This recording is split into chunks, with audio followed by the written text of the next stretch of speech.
Mrs. Robertson. Part 1. Memories swarmed into Mrs. Robertson's mind like prowling wildcats. Days of youth and drained promise, nights of wonder and haranguing melancholy, life's tolerably engaging carousel.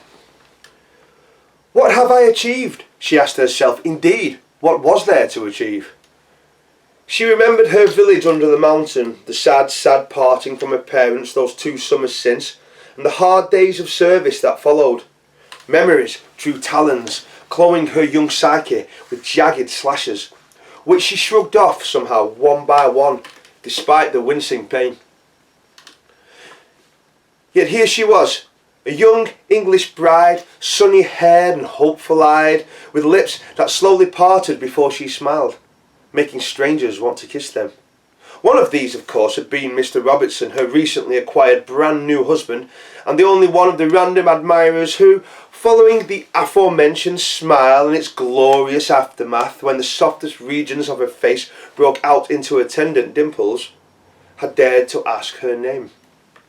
Ever since, in similar circumstances, lest anybody should think that this smile which fluttered like a handkerchief dropped into a Roman fountain was meant for them, she would quickly look up for her dear Charles, who was a foot taller or so, to find him tenderly reciprocating her glance of love with a gaze of golden adoration.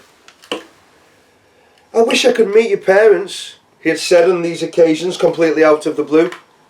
"I'm sorry, darling, if that sounds selfish, but they must be very special people to have created such a treasure trove as you." "One day you will," she replied, not knowing then that she would refuse to even invite them to her wedding.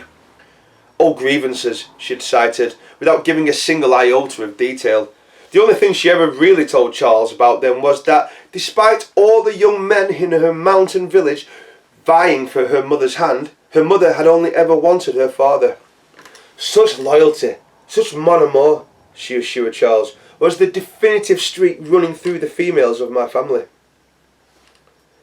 Many people thought Charles was her brother, so similar were their thick flossy hair and rabbit bimbling eyes.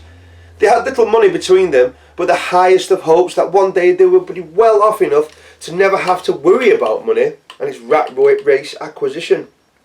A couple of well-paying pension plans and lots of scuttling grandchildren to spend them on were hardly Olympian ambitions, but to a young couple deeply entrenched in each other and in love, there flew dozens of golden eagles soaring through the misty gullies of their living dreams.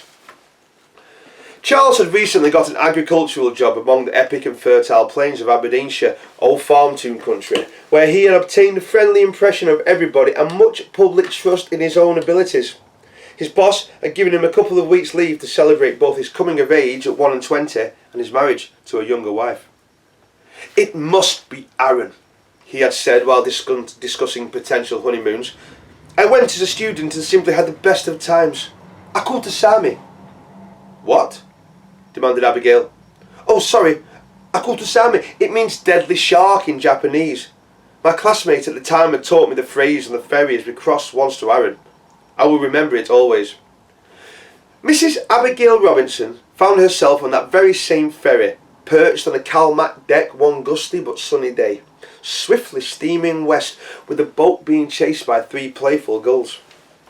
As the sea breeze made a rustle like rich raiment or the whispering gossip of inquisitive neighbours, Charles stepped back from the rail and took a seat in those identical wooden chairs so beloved by the Calmac Ferry Company. "I'll be with you in a minute, darling," smiled Abigail, who, heady as a hedonist in heaven, peered forwards towards the haunched isle of Arran, widening steadily towards the west. Although Charles was only 1 and 20 and she barely 18, to her he appeared almost godlike in his age, a pyramid of maturity built up in some wise old epoch of time. Her own life seemed as simple as it had been short. She only could remember being a little girl, and then the next thing that occurred was Charles Robertson, and positively the next thing she remembered of importance was being Mrs. Charles Robertson.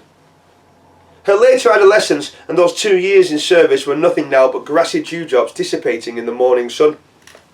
The one thing that never left her mind, however, was the mountain which towered above her village in the Lake District of England. Its beauty had been preserved by those who cared the most about preserving beauty. Wordsworth had prevented rail companies sending steaming trains of dragging carriages down the unpolluted valleys. Her grandfather had also beat back the sniffing scouts of coal, mineral and timber companies, all wishing to skin and gut their forested mountain like a skillfully hunted piece of game.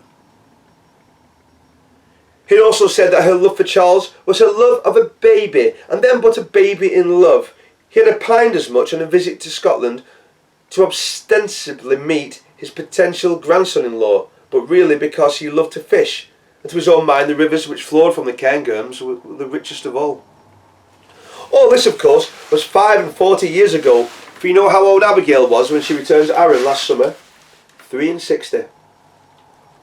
Part 2. 45 years ago, as I was saying, Abigail Robertson was exacting with some excitement her first visual memories of the mountains of North Arran, where Goatfell points at the adventurous spirit with a rocky and beckoning finger saying, "Climb me." After landing at the port of Brodick, Mr. and Mrs. Robertson of Rani Farm Cottages, Rani, Aberdeenshire, were seated in the back of a primitive yet efficient taxi. They travelled at a gentle speed for 6 miles, following the coastal road as far as the sprawling ribbon village of Corrie, decamping for a week up front in its bustling hotel. Their room overlooked the sea, and they made love the very moment the maid had closed the door behind her. The 5-shilling tip thrust into her hand by an excitable Mr. Robertson had ensured her rapid exit. With a bridal veil thrown over her neck and bosom and her fine bright tresses carelessly yet gracefully arranged, she appeared to the eyes of her enchanted lover rather like a vision of a creature of mortal beauty, although more like a vision than a creature of mortal beauty, although a countenance of nervousness would accompany her first kisses as a man and wife alone. The sweetness and ecstasy of those moments would penetrate Abigail's waking moments for an entire lifetime, and hearing the whispering breath of Charles's vows once more in her ear would echo just as long. Then came the puzzled dance of passion, awaiting the moment when all the protruding pieces fitted together in the lock of love, limbs with limbs, eyes with eyes. It was a moment such as happens with only the truest of soulmates. All the different versions of themselves from across the aeons of human existence reunited in lovemaking for the first time, as those particular avatars were in that room, fractured facets of divinity formed by their own recognisable shapes. The newlyweds arose in the finest of spirits, as golden as the summer sun which had enticed a family of seals onto the rocks by Corrie Harbour to silently bathe in those sweet and splendid rays. Abigail had pointed them out to her husband as they walked the half-mile south to the whitewashed cottages of High Corrie, perched sporadically above the sea like a Tuscan hill town. Beyond High Corrie lay the mountains of Arran, where, 1 hour later, Charles Robertson, veering from the paths with the elation of consummated love, had leapt onto a pile of brush which covered a long-forgotten pothole and vanished utterly from the earth. It took everything for the good people of Corrie to contain Mrs. Robertson in her grief. A couple had to stop her wading into the sea, her pockets full of heavy round stones. Another had to find her grandfather in England, for he was the only person Abigail wanted to see. The hotel manager had encouraged the matter, for it seemed that after 3 weeks Mrs. Robertson was rapidly running out of money, but was still obstinately refusing to leave. Each day she would retrace the steps she had made on that most magical of mornings, remembering the laughter, the chatter, and those beauty spot embraces strung like a pearl necklace over the mountainsides of Arran. Then, at the pothole's mouth, fenced off now for safety, she would sit tearless day after day in whatever manifold variety of weather, simply staring into the profundity of the planet's undercrust. Even by the onset of the autumn storms, no power could win her from the place from whence her child had gone. Every effort was made to find him, but alas, in those days pit caving techniques were very much in their rudimentary infancy. Specialised equipment like nylon kern mantle rope and specialist methods such as single rope technique were decades away. The deepest they had got was 20 foot down, where a sharp angled ledge would have bundled Charles into the black darkness of the mountain's internal chambers. It was deemed too dangerous to attempt any further probing, and the matter was deemed closed. If there was a time worse for her than the moment her husband had disappeared, it was the one they told her his body would never be found. Part 3. Mrs. Robertson went back to her little cottage near Arran and lived there for the rest of her days. The rooms of the cottage that was to be their home remained bare and unadorned, as Charles had seen them last. She could not bring herself to alter them in any way, just in case he ever came back. She knew he would never, but unresolved grief is a far greater mind monkey than grief itself. If only he had been buried in a nice Scottish kirkyard under the sweetest air of the northern climes, some green place lying open to the sun, where she could go and scatter flowers on his grave, where she could sit and look forward amid her tears to the time when she would lie side by side with him. They would be separated only by short life, but united for eternity. Now, it seemed, that unless she returned to the island of all her woes, a thought which made her recoil, as if seeing a scorpion primed at her feet, they would remain apart forever. For Mrs. Robertson, her life had become tainted with a taste of shame. Charles had been beloved in his community, his family adored him, and now he was gone. The young English siren had lured him to his doom on the jagged rocks of the Clyde. But Abigail was a stoic lass and did the best she could, working in service, then opening a little shop once she saved up enough money. Of course, she never remarried, how could she? The ambrosial memories of her honeymoon night could never be desecrated by lying with another man. There was much interest, of course, a veritable Penelope surrounded by suitors, but no man could ever win so much as a courteous half smile, let alone one resembling that which had won for her dear Charles. It was early in the last spring that Mrs. Robertson received a letter from Arran. It was penned by a young man who, with a quaint and polite formalism, had offered to find her Charles. The wind-blown hollow of her heart suddenly gushed with roseate blood, straining to burst out of her chest. It took 2 cups of tea, a small glass of sweet sherry and a phone call to her best friend to finally finish off the letter. It went on to explain how the young man's name was Connor Syme, he had been a student of geology at St Andrews, that he was a passionate explorer of cave systems, and that he thought he had obtained the right and proper modern equipment to find her Charles. After 45 years, Mrs. Robertson suddenly found the will to live, and to live life for as long as possible, that her beloved Charles might be afforded a proper burial near their little cottage, energised every effort of her being to beautify their little home. The trifling articles, curiosities and pictures she had bought with Charles on their honeymoon were finally brought out. She would ask how such and such a thing looked, turning her pretty head to some kind visitor as she arranged them on the walls. Now and then she would have to lay the picture down and cry a little silently as she remembered where Charles had told her it would look best. She felt him with her in each room, as she furnished them to the plans they had made in their minds, hand in hand on the curved beach of Robertson as they gazed across to Arran in love. One room she never went into, the one they had meant to have for the nursery. It is not that she never imagined children there, however, for oftentimes curly-headed cherubs that looked just like Charles declutter her cottage's hearth and hall. 2 weeks later, Mrs. Robertson was back on Arran for the first time in almost half a century. She had altered very much in that time, but was filled with a spirit quite unchanged from that which energised her honeymoon. "This is a good day to be alive," she said to herself. "No, every day is a good day to be alive, but this is a much better day to be alive." With difficulty tempered by determination, she climbed the same steep paths she had once worn to the bedrock in those terrible weeks of limbo following her husband's disappearance. The pothole was still safely secured, the sign was as bright as ever, but the fences had been worn to crumbling pastel cadavers in the wake of countless Atlantic storms. She watched on in silence as Connor and his small team opened up the pothole and scrambled into the claustrophobic core of the mountain.